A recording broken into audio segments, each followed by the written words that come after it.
টোটোর ধাক্কায় মৃত্যু হলো এক ব্যক্তির। মর্মান্তিক ঘটনাটি ঘটেছে মুর্শিদাবাদের নওদা থানার চণ্ডীপুরে।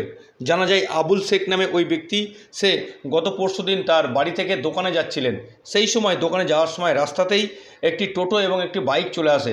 তারপরেই সেই টোটো নিয়ন্ত্রণ হারিয়ে তাকে সজোরে ধাক্কা মারে এবং ঘটনাস্থলেই ছিটকে পড়ে গুরুতর জখম হন আবুল শেখ। এরপরেই স্থানীয়রা দেখতে পেয়ে তড়িঘড়ি তাকে সেখান থেকে উদ্ধার করে স্থানীয় হাসপাতালে চিকিৎসার পর মুর্শিদাবাদ মেডিকেল কলেজ হাসপাতালে নিয়ে আসে এবং সেখানে চিকিৎসা চলাকালীন গতকাল তার মৃত্যু হয়। আজ দুপুর 2:30 নাগাদ তার দেহের ময়নাতদন্ত হচ্ছে বহরমপুর মর্গে।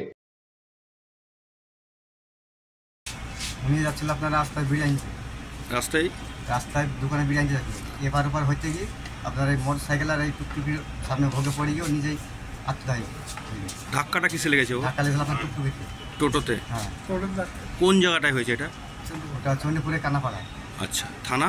থানা নওদা। কবে হয়েছে? আগামীকাল। গতকাল? পরশুদিন। তারপরে ভর্তি টর্তি কোথায় করেছিলেন? ভর্তি আপনার আমতলা হয়েছিল, আমতলা থেকে ট্রান্সফার করে বহরমপুর করেছি। আচ্ছা, কখন মারা গেছে? মারা 11টার দিকে গেছে। রাত্রি? দিনেই? আর হয়েছিল কখন? হয়েছিল আপনার বেলা 4টের দিকে।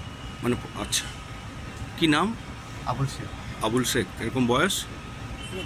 বয়স 71 72 এরকম যাবে। আচ্ছা, আপনার নাম কি? আমার নাম হচ্ছে মনিরুল সিং।